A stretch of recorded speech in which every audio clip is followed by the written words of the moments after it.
Hey everybody, welcome back to the GOAZCATS.com football preview show. We're back with another episode. Another loss for Arizona last week. Troy, this is Matt Moreno, senior editor at GOAZCATS.com, joined by Troy Hutchison. Troy, another loss we're talking about, but again, we weren't too far off base with our predictions last week. We both picked Arizona to beat USC.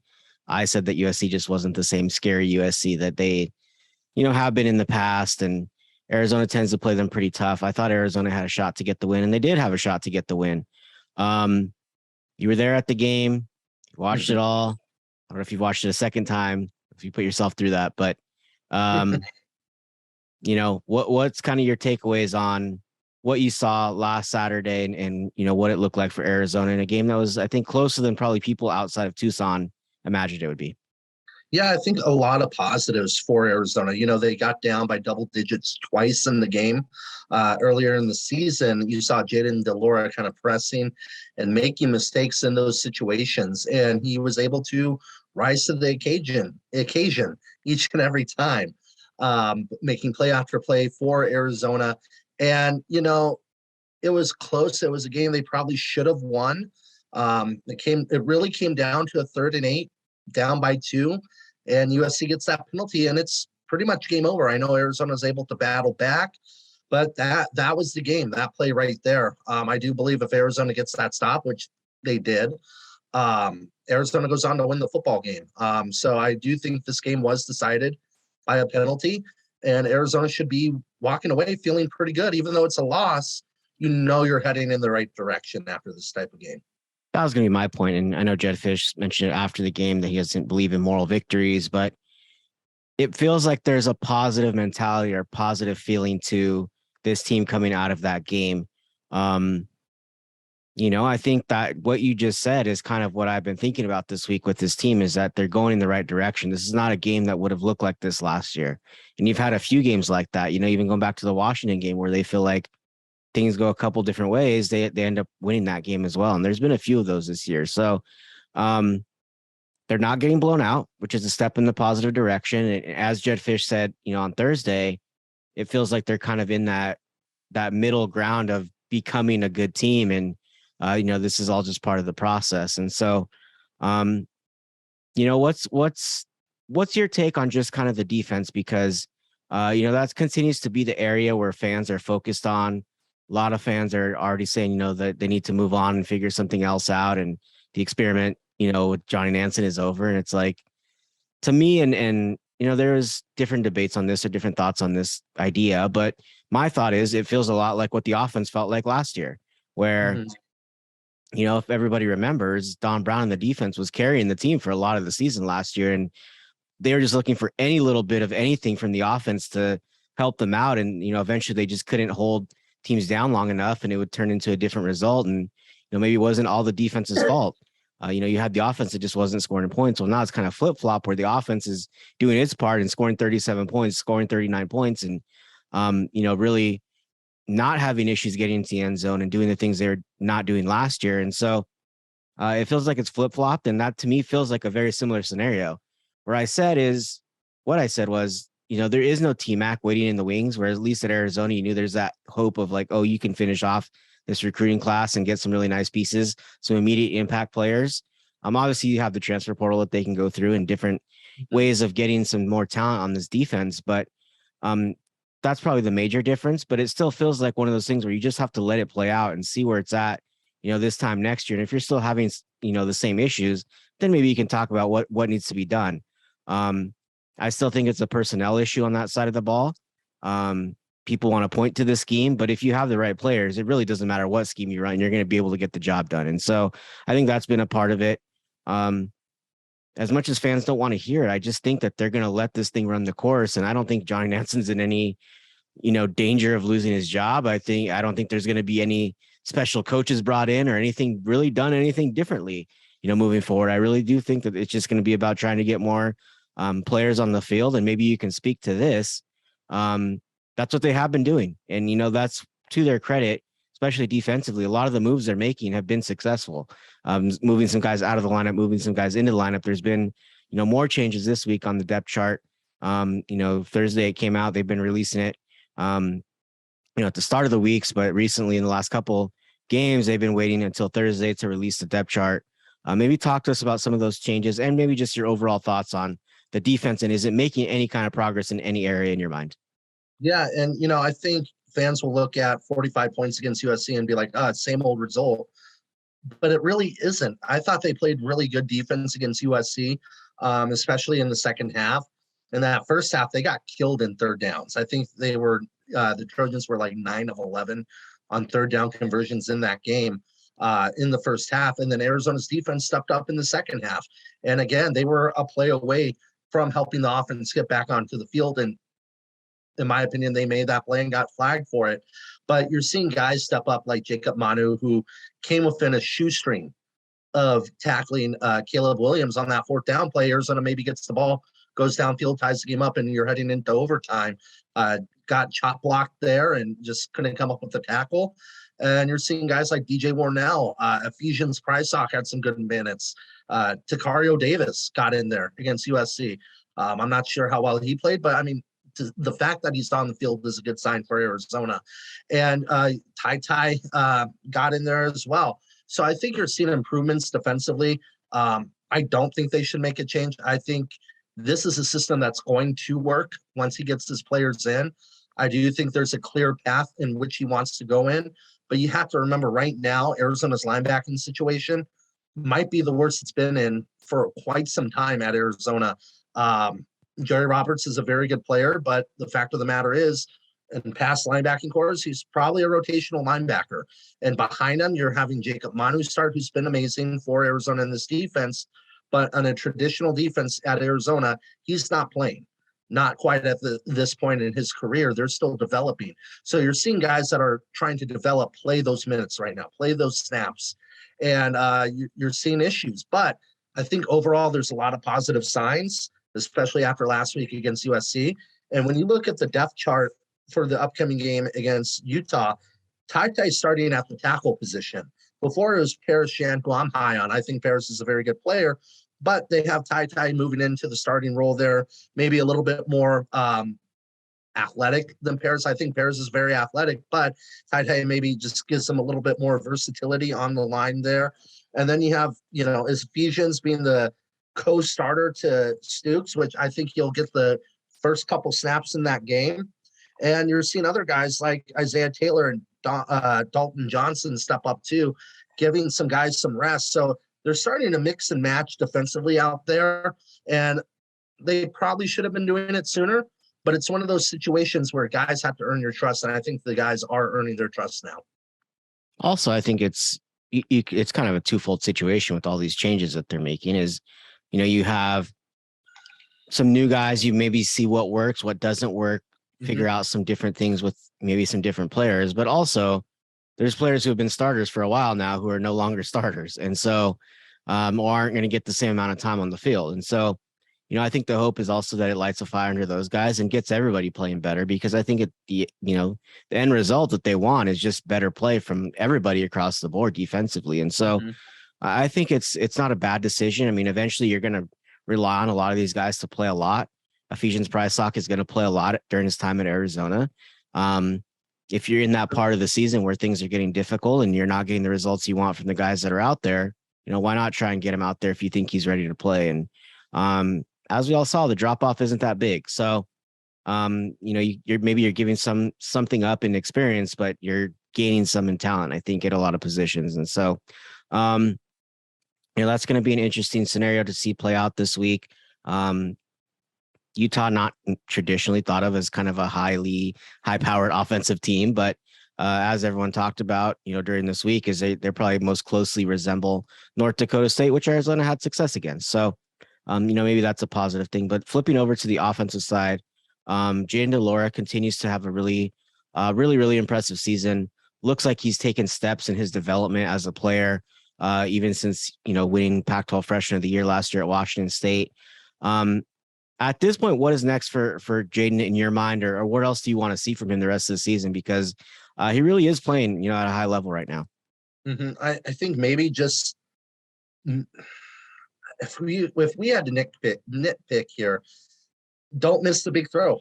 He missed a couple big throws against USC that could have resulted in a touchdown, most notably to Jacob Cowing early in the game. I think that was on a post route that he just barely missed it. He had the interception, but other than that, I think you're seeing Jaden DeLora kind of growing into not only the player he was at Washington State, but more so, I think he's better than what he was at Washington State here at Arizona now with all the weapons that he has. And he's blossoming into potentially one of the better quarterbacks in this conference. I think the only one you could say with confidence is better than him, actually only two, are Penix at Washington and Bo Nix at Oregon, because they're winning and, they're kind of different style quarterbacks together. But other than that, you can make the case for him being the third best quarterback in this conference. And I don't think that's a stretch. And he's been able to make play after play after play for the Wildcats and get them back into games and have them on the verge of winning these games. Obviously, last week was the Dorian Singer game. He stepped up in a very big moment against a very good team that's going to get some attraction and get some eyes and get some people talking, and it did. He had a very good touchdown catch in the end zone, the one-handed catch. Could have had four. Did you have him going into the season as the best receiver on this team? Because it's now starting to feel like he might be the best receiver on this team. And that's, I don't think that anybody thought that going into the season. I think people thought he's very good. And even Jaden DeLore mentioned it this week. I thought he was pretty good, but I don't think I thought he was this good or that good. So do you feel like he's the best receiver on this team, or is it still Jacob Cowing, or what have you seen from, Dorian Singer that has taken his game to a new level? I think it's still Jacob Cowing. I think Jacob Cowing is weapon number one on this team, but Dorian Singer definitely is option number two, and it's very close. I think it's getting closer, that gap, but I think it speaks volumes that we're not talking about Tetero and McMillan, who would be option number one on a lot of the teams in the Pac-12. You've seen this receiving core establish itself as the best receiving core in the Pac-12 and one of the tops in the country. And you look at the stats, they could have 3,000-yard receivers at the end of the season.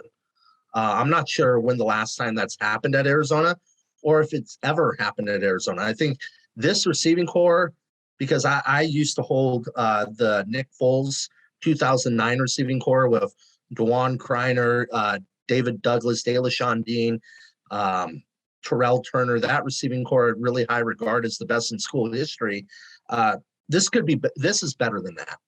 I think this is a little bit more top heavy. They were, I think, deeper overall, but I think this could go down as the best receiving core in school history, and the numbers back it up right now. So maybe switching gears a little bit, talking about Utah. As you assess them and what they are, they beat USC, beat Washington State in a close game last week on a Thursday night. What do you make of this USC or this Utah team? Because you really like them coming into the season. I know they were kind of your pick to really dominate, I think, every game and kind of run away with the Pac-12. That hasn't been the case. They've had to work through some injuries, through some different things, but still very talented. Jed Fish talking about them this week again, came back with a lot of praise. I think if you had to say, Jed Fish, what do you want your program to be? I think a lot of what he would talk about lines up with what Utah is and has been. The first word that he brought up was consistency. And I think every coach in every sport on campus at Arizona will tell you, if they could just do the same types of things and run the same plays and have all the same systems in place and just replace the players every year, their lives would be a lot easier. It's easier said than done, but Utah's done that, where it's kind of the same things that they're doing and trying to accomplish and are accomplishing, just different faces. And so what do you make of this Utah team and from what you've seen from them and just how good are they this year? Yeah, I think they are without a doubt the best coach team in the conference, and they've been that the last couple of years. No offense to Dan Lanning at Oregon, or no offense to USC and their guy right there. But I mean, Utah, top to bottom for the past 7 years, has always been in the mix in the Pac-12. Historically, a very consistent program. And they kind of are what I thought they would be. I think that game at Florida kind of killed them early in the season. But they're right there. They can still get to the Pac-12 title game. And, I think it speaks volumes. You mentioned it, where you're able to replace players and still do your thing. You go on the road to the Palouse, at Washington State in that environment, that is not an easy place to play. And it's not a comfortable place to play. It's cold as hell there. I know Utah's used to the cold, but it's very uncomfortable. The fans are right on top of you. It's not a big stadium, but it's a very loud stadium, kind of like a high school atmosphere at times. But you go in there with your backup quarterback and you win. Maybe controversially with the ending there, but you still found a way to win against a very good Washington State defense. And you still ran the ball for 180 something yards on the ground, missing your star quarterback in Cam Rising and missing your star running back in Thomas. You just backup quarterback rushes for, I think, 50 something yards in that game. And then you have the other two backs that combined for 100 and something yards in that game as well. They know their system. They know what they want to do. They don't deviate from it, and they're going to beat you doing it their way. So looking back at last year's game, I'm just at the stats pulled up in front of me right now, and a few things stand out to me. The middle eight that Jed likes to talk about, those the last four of the second quarter, first four of the third quarter. Sean Miller used to talk about that a lot on the basketball court. And just that middle portion of the game, Arizona did not do a good job last year against Utah in that middle portion of the game. Second and third quarters, I believe, had just 6 points combined in those two quarters, whereas I believe Utah had something like 24 points in that little time frame there. And that game was close. So you can't have that. I think that's the first thing. But also, Utah kind of did what it does. Ran the ball well, got to the quarterback, got pressure on Will Plummer in that game, and just made it uncomfortable for the quarterback. Those are the two things I think you want to, again, avoid if you're Arizona, is you want to slow them down in the run game, and you want to be able to have Jayden de Laura upright, not rushing out of the pocket too much, not flushing him out of the pocket too many times, although he can make plays on the run, and he's shown that. But you want him to be comfortable and be able to pick apart their defense. So as you look at kind of what some of the keys are for Arizona going into this game, what are some things that are on your mind that they need to do well to try and pull out this upset win? Yeah, I think they need to start converting in the red zone for touchdowns and stop settling for field goals.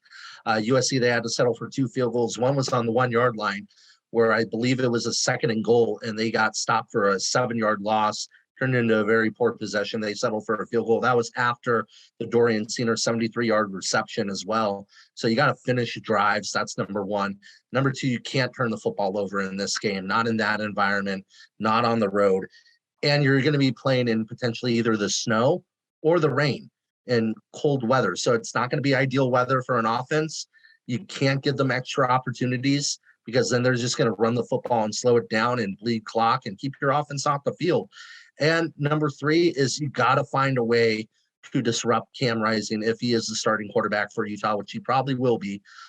Either make him run the ball, which I don't know if that is ideal for this defense, but just make him uncomfortable and don't let him sit there all day in the pocket, because he's going to pick you apart. Yeah, it's going to be interesting. One thing I want to talk about is one player. Maybe we'll get to this in a minute here and talk about some of the key players, but Utah has maybe the best cornerback in the country, Clark Phillips. I believe he had 3 interceptions in one game earlier in the season. I believe he's leading the country in interceptions. As a team, they're not doing, exceptionally well in that category, but in terms of interceptions, he makes up most of those. And so just a very talented player. When you look at how Arizona needs to attack Utah this week, what are some things that you want to see them do, taking the weather into account? Probably going to take away some of that passing game, you would think. But if you're Arizona this week, how do you attack not only Clark Phillips, maybe take him out of the equation, but also just attack that Utah defense that we know is going to be good? Yeah, I think you're going to have to start to run the ball early in this game. I think they did that against USC a little bit. They ran the football early to open up things downfield for Jayden. Give it to DJ Williams. The guy's kind of been a bowling ball for Arizona. He seems to be getting better each game and a little bit more in shape each game as well, because he came in to Arizona out of shape, not ready to play, and they've kind of worked him back into shape through playing and getting more reps. Jonah Coleman could be that back for Arizona as well. Obviously, you're going to see Wiley, but you get speedy Luke back. I'm not sure how much they're going to use Luke in this game, but it's a nice change of pace back that you could get a big 15, 20-yard pickup and change the momentum of the game. So I've looked to Arizona to run the football early in the game. And then secondly, I think you kind of attack them with crossing routes. I know Arizona likes to go deep a lot and, hit Jacob Cowing and Dorian Singer and T-Mac over the top. But with Cowing and Singer, they got some speed there. And you have Tanner as well. So maybe some crossing routes. I think Utah's going to run a lot of man at you, get their guys thrown off, some pick plays, legal pick plays, and get Jacob Cowing open in space and let him run because he does have speed. So just kind of try to mess with their defense in terms of mixing guys and confusing them and getting them out of position. I think you got to deviate a little bit from your regular game plan in this game. Rub routes, Troy. They're not pick plays, unless you're on defense. They gave up a ton of yards last week defensively. Obviously, that can't happen. But a lot of guys were able to stand out offensively. Maybe to that point, who are some guys that you're going to be keeping your eye on this week for Arizona as they, try and pull off this win, that are going to be important parts of what they do, maybe outside of the general, Jaden Delores, Dorian Singer types that, we all know are going to be a big part of this game, who are maybe a couple guys that you're going to have your eye on who you think could make a big difference if Arizona is able to pull out this win? Yeah, I think I'm going to start off with one really outside of the box here. Josh Baker. Earlier in the season, we saw a lot of snap issues from him, and he seems to overcome that. But you're going on the road in a hostile environment. It's going to be either snowing or raining, and it's going to be slush. It's not going to be an ideal situation for snaps. You need to be perfect against Utah and not have those issues come up again. So I think Josh Baker and his communication is going to be huge for Arizona in this game. It's also going to be loud, not to cut you off, but it's also going to be loud. Exactly. And you're going to have to be able to communicate with the offensive line and do so efficiently. And number two, kind of going off script again, is Christian Young, Arizona safety. He's had a couple of issues in pass coverage this season, but he's been really good against tight ends. In Utah, their leading receiver is Donald Kincaid, who went off against USC for almost 200 and something yards. I believe had like 3 touchdowns in that game. He completely owned the Trojans, and he's number one. He's the number one option in Utah's passing game with 600 and something yards passing, receiving yards. So Christian Young, I look for him to be the number 2 guy to watch. And then number 3, I talked about him earlier. I really think this is going to be a big game for DJ Williams, especially in the red zone. Jed Fish mentioned that he's going to stick with Michael Wiley in the red zone because he's been really good for Arizona in terms of getting those touchdowns. But if they get on that 1 yard line, I do think we're going to see DJ Williams, who's been a bulldozer for Arizona. I would feed him the ball often and early. I would look to get him around 12 to 14 touches in the game. I think if he gets that plus 86 to about 100 yards, it's going to be a good day for Arizona's offense. You're always so specific with all the numbers, Troy. All right, let's talk about just the overall game. Arizona more than a 2 touchdown underdog going into this game. Doesn't feel that far off base. How do you see this thing playing out? Because there is definitely some interesting numbers out there. Over-under is a little bit lower than last week. But I think it's close to 18 points. And I think it's 17 and a half right now for Arizona going into this game being an underdog. Rainy conditions, most likely, probably not snow, but definitely some kind of moisture in the air that's going to impact the game. Road game, Arizona hasn't beat Utah since 2014. Been a while. A lot of things working against Arizona going into this game. How do you see it playing out? Yeah, I would like to come up with a reason for Arizona to win this game because I do think they are close to pulling off one of these upsets. Maybe it's against UCLA next week. I don't think it's against Utah. I just think there's too much playing into this game for Utah that the weather wasn't such a factor. I might pick Arizona in this game. But I do like Arizona to cover the point spread. I do think this is going to be a 1-possession game as well. This Arizona team has found a way not to get blown out this season. Besides the Cal game and the Oregon game, they've been very close in every single game. I like Utah in this game, 32-28. Utes get the last possession and score a touchdown to win the game. Arizona just can't get their defense off the field, and Utah wins. Yeah, I mean, I just think to me this game is about who can do what it does better. And I think Utah just has too much talent and too much experience doing what it does that it's going to be able to impose that more than Arizona will its passing game when you factor in the weather and all of those things. Because really, I mean, Arizona right now, what it is and what its identity is it's a passing team that's going to throw the ball around and make some big plays and have explosive plays. And I just think you throw the weather element into that, I think it makes it more difficult. I think Utah, has been built on its defense. It's more capable of taking you out of your game, as Yeah. opposed to Arizona imposing its offense on what you do against a good defensive team. And so I think taking all those things into account, as you said, I think Arizona's headed in the right direction. It feels like they're getting closer to breaking through and winning one of these games. I just think Utah's just a bad matchup for Arizona. It's not a typical style that they see too often, even though they play them every year. It's about being tough and being physical, and I just don't think Arizona quite has the guys to do that just yet. I think they're getting there. I think more of them are getting on the field, but Mhm. I just don't think it's there yet. I don't think they're ready yet to take down this Utah team. I think it's going to be a little bit lower scoring than people think, than Vegas thinks at least. I think the weather is going to impact it a little bit more. I think there's going to be a lot more running from both teams. So I have it as a 31-20 Utah win. Unfortunately, I don't think it's going to be all that exciting of a game. And maybe I'm wrong, but I Mhm. think it's going to be kind of a sloggy, kind of old school style, kind of like, who's the tougher team and who can control things at the line of scrimmage more. And I put that more to Utah's side. So that's what I'm As a thinking at this Bronco point. fan, that's exciting for me. Yeah, I mean, I just think it's going to be one of those types of games. And unfortunately for Arizona, I just don't think they're going to be able to do what they normally do because of, in part, the weather. And I think it's just going to impact them. And so it'd be interesting to see if it was a clear and sunny day in Salt Lake City, what it would look like for Arizona and what they would be able to do if they could, maybe because they are rolling on offense, impose their will a little bit more and do more of what they want to do. But I just don't think it's going to be the case this week. And so I'm sticking to 31-20, Utah winning this game. Anything else to add, Troy, before we head out of here? Take the cover. We both have the cover. Take the cover. There you go. Well, we'll have coverage of this weekend's game, and obviously basketball season is getting going as well. Lot to cover.